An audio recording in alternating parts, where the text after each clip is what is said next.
Just when you thought you got rid of me, I'm back.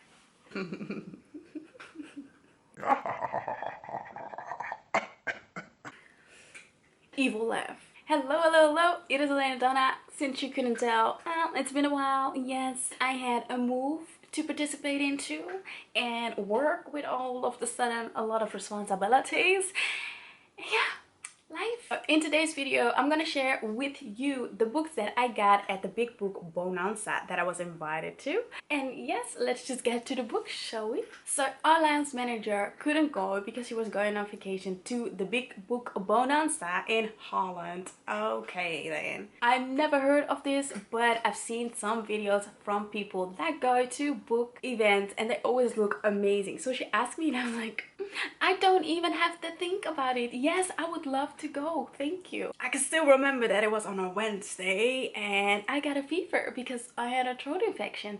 And I was like, this is not happening to me. I got this amazing invitation. I know that this was coming and now I'm sick. Universe, really? So I just tried to sleep it off, drink as much as I could, and then eventually I went, but I was a little later than participated. So I got there, I got my name tag, and they were like live chatting. In the moment I got there, they were live chatting with Adam Silvera. Well, if you're into young adult, you know, fantasy stories, then that was an amazing thing. So I was just like starstruck in a moment because I was like, what?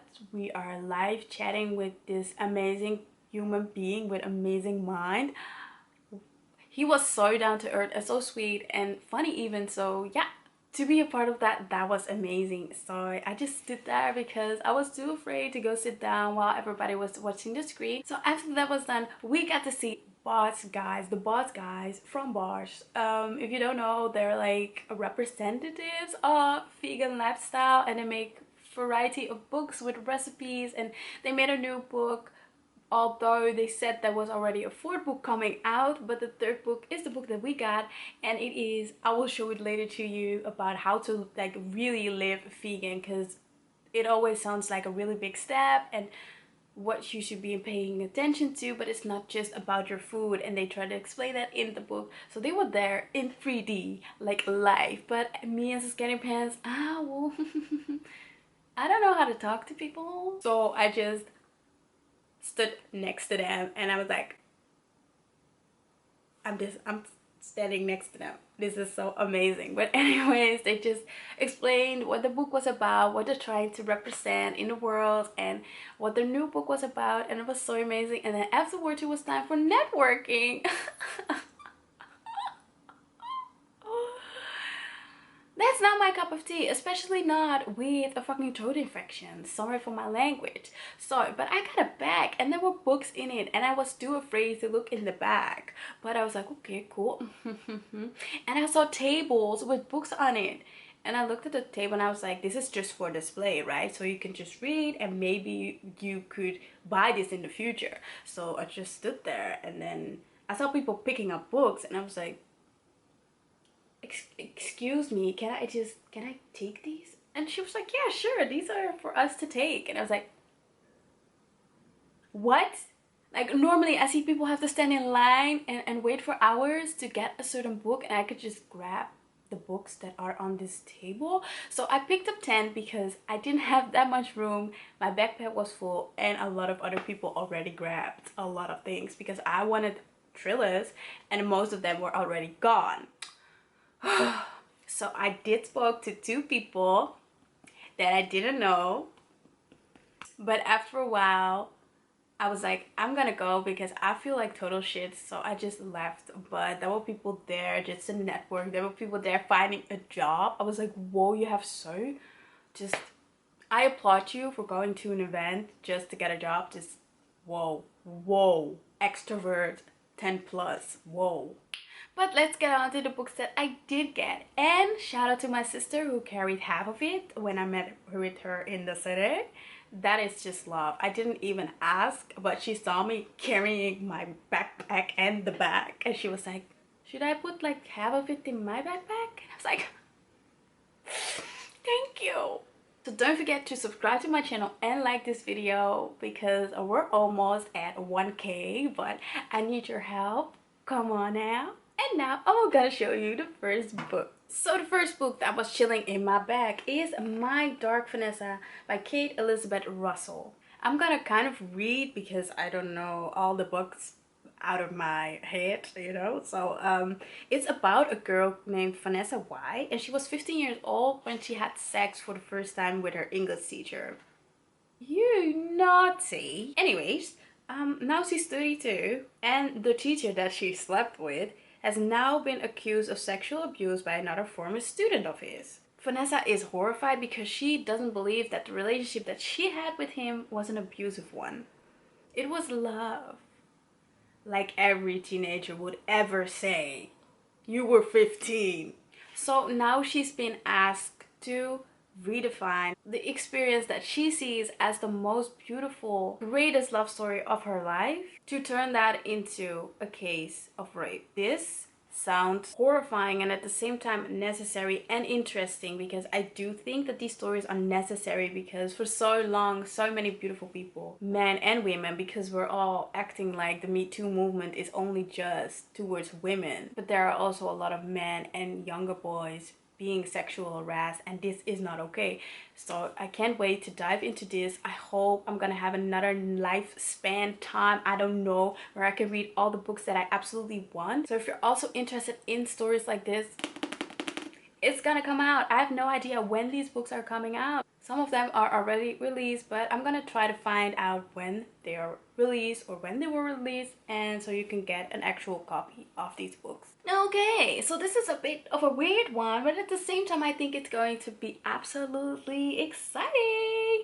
This is Cold Storage by David Cook, and he was also the screenwriter of Jurassic Park. Well, I don't know about you, but Jurassic Park is one of my favorite movies. I am a dinosaur lover. That is an amazing combination, but this story is not about dinosaurs. Let's see what the book is about, or how I can explain this to you, because when I read it I was like, but how do I explain this? Alrighty, here we go. Hold your horses. Well done, because this, okay.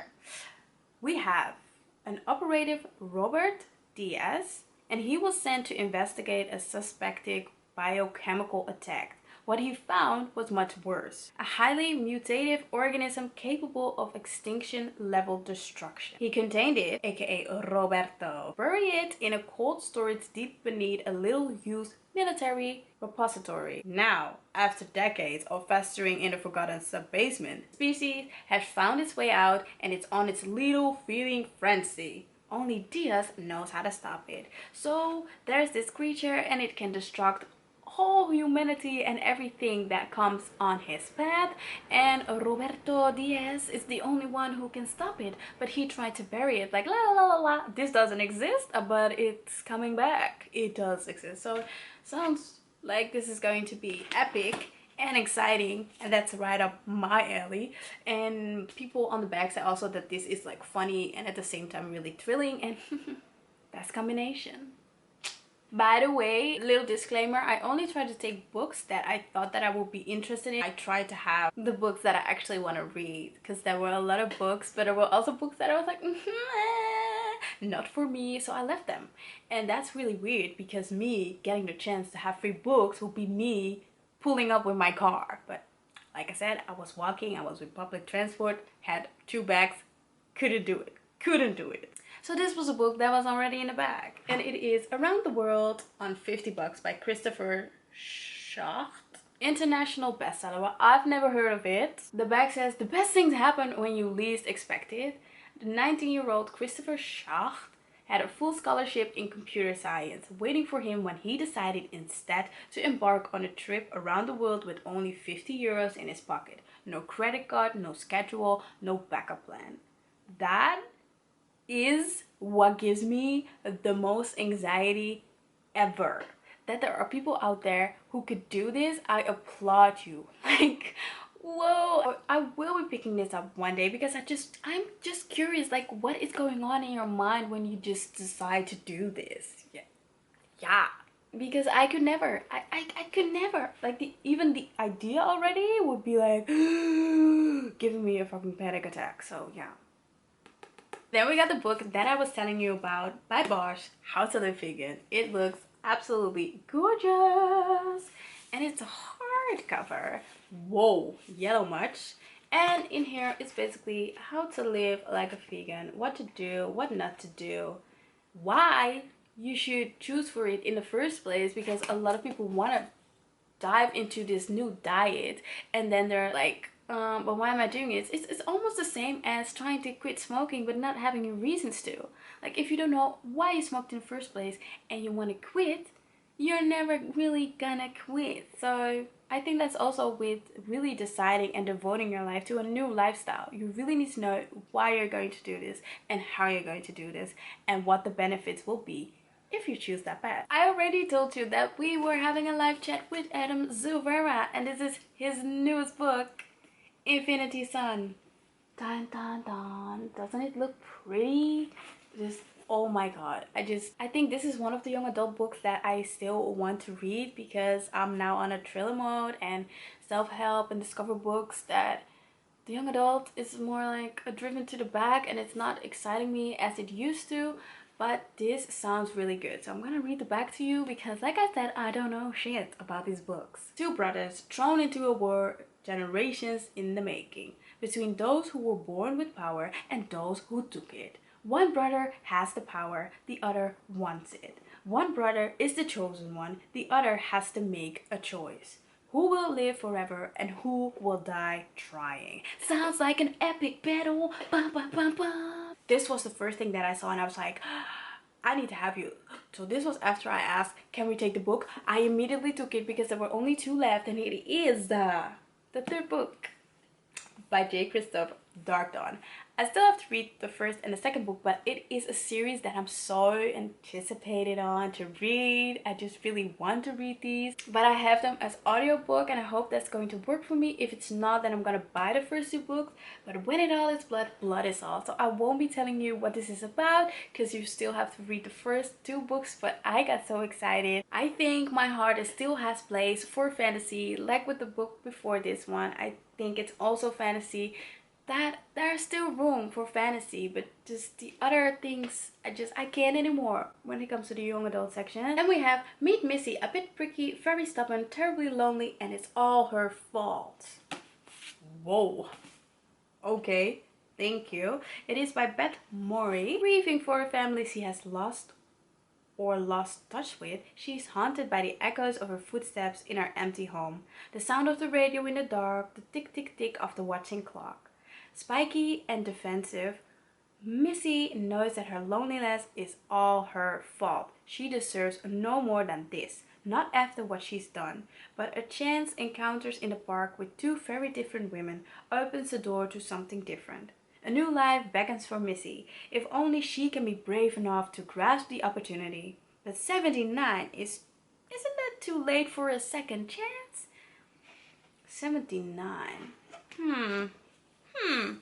This was a book that I was like, maybe my family isn't interested in it, because I will not be reading this one, but some of my family members really love reading recently, or let's just say they got back into reading. They have more free time now, and I think this is a beautiful book. It's just not for me right now, so I think I'm gonna lend it out or just give it as a gift. It sounds like a really intriguing and beautiful story where you're just gonna learn a lot from the main character and maybe even the 2 women that she's going to meet, but it's not for me right now. Then I got Kingdom Tide by, let's see where I can find your name, Rai Curtis.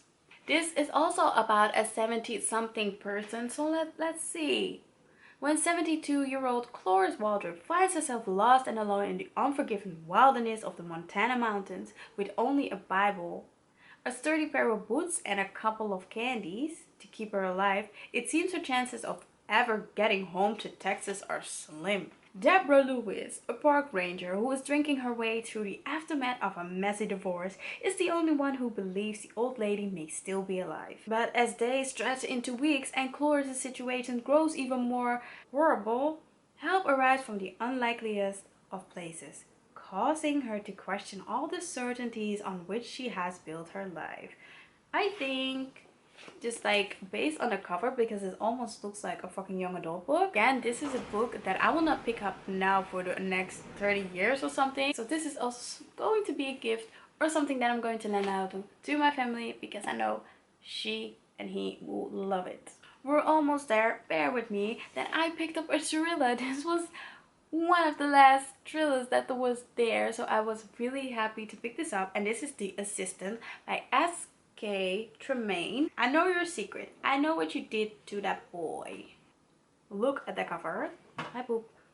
She is in your house. She controls your life. Now she's going to destroy it. It sounds like this assistant has some issues. Yeah, kau. So let's see what this thriller is about. Newly divorced Jo is delighted to move into her best friend's spare room almost rent-free. The high-tech luxury Camden flat is managed by a home assistant called Electra that takes care of the heating, the lights, and sometimes Jo even turns to her for company. She knows all your secrets until late one night Electra says one sentence that rips Jo's fragile world in two. I know what you did. And Jo is horrified because in her past she did do something terrible, something unforgivable. Only 2 other people in the whole world know Jo's secret, and they would never tell anyone, would they? As a fierce winter brings London to a standstill, Jo begins to understand that the assistant on the shelf doesn't just want to control Jo, it wants to destroy her. But it's on the shelf. My cat is trying to talk along with me. Cow? No, not your conversation. But I think it almost sounds like Alexa, like the Google thing, that I don't understand why people have that in their homes, but okay. But it's just really creepy to me that you just Alexa, and she's ugh, it just whoa, it's just out of my mind. You know, it's the same with paying with rings these days. People are paying with rings. They're just like boop, and they paid. I'm like, how? That's also what I said to those people, like, how? And she was like, yeah, but it's just a ring. And the technology is going too fast for me, but I think this is going to be creepy and in a good way. Although this is not like the finished cover, I think it already looks amazing. And then last but not least, we got Karen Slaughter, The Last Widow. And I don't understand, because in our store the Dutch version is selling like crazy, but the English one is just meh. And I think it's because of the cover, because this doesn't say to me that this is Karen Slaughter. I'm sorry, but compared to all her other covers, this meh. But she really needs to talk to her team, because for some reason people don't see this book. Because I believe that if it was a different cover, people would pick it up also in English. But anyways, I saw this and I was like, I love Karen Slaughter, her writing. The last time I read something by her, it made me cry and it tore my heart apart, and it was super thrilling. So it is about, so let's see. The routine of a family shopping trip is shattered when Michelle Spivey is snatched as she leaves the mall with her young daughter. The police search for her, her partner pleads for her release, but in the end, they find nothing. It is as she disappeared into thin air. A month later, on a sleepy Sunday afternoon, medical examiner Sarah Linton is at lunch with her boyfriend Will Trent, an agent with the Georgia Bureau of Investigation. But the serenity of the summer's day is broken by the wail of sirens. This is a part of the Will Trent series, so if you haven't read the Will Trent series, I think you first need to read them to just get a feeling of who he is and what he does. And yeah, abduction, disappearing, my cup of tea, thrillers are just, yes, I bought a new bath bomb, so I can't wait to read one of the thrillers, and I'm just gonna pick them out and sit in my bathtub. I have another book haul, by the way, because I couldn't help myself, even though I tried for so long. I just picked up a few books for the past few months, even though I was in a reading slump, and I will share them with you in my newest video. I'm slowly getting back into reading, but I don't understand reading slumps. For some reason, I was on a roll. I was going very well with audiobooks and physical books, and then all of a sudden in August it was just like and I barely read anything, and then in September the same thing, and now it's already freaking October. It is spooky poopy month, and this year is almost over, and I'm like, where did the time go? Next to the books that I got a few stickers and bookmarks, and I got the bag. And I also had Tony Chocolonely chocolate, but as you can imagine, I already ate it. It's very delicious. And I see buttons, the period buttons, periods, and fist with tampons, and it's a bloody town. Yay. No, I think it's a good thing that these things are out there, but it is weird to me that I'm living in 2019 and that we still don't openly talk about periods. Like, the fuck is up with people? Why not? And then I also have these pins. Like, oh my god, I saw these and I was like, gonna pick it up. Angie Thomas, it is Find Your Voices, The Hate You Give, and On the Come Up buttons. And I both read these books, both love them to death. And yes, I can't wait to use these pins because I think they're very cute. But I just kept them in the packet so I could show you. Don't focus on me, focus on this. And I got a pen. Thank you. So yeah, and a few cards. Ooh, and flyers. So overall, an amazing event. Too bad that I was sick, but I'm really grateful that I got the chance to go to an event like this and pick up free books. And my heart couldn't ask for more because I'm still loving my books, even though it's on a very slow pace right now. The book that got me kind of out of my slump was a true crime book, so I will be talking about those books in my new book haul after this video. You will know what I'm talking about, but I'm glad that there's finally a story that got me out, because there's nothing worse than loving something but just don't find the right mindset to just sit down and take it in or listen to it. It's really weird. But yeah, I hope I will not get that again. It's just, ugh. Let me know in the comment box down below if you've read any of these books or if you want to read any of these books. And I will just see you in my next book haul. Pretend that it's Christmas. Thank you all for watching. Don't forget to like this video and I will see you in my next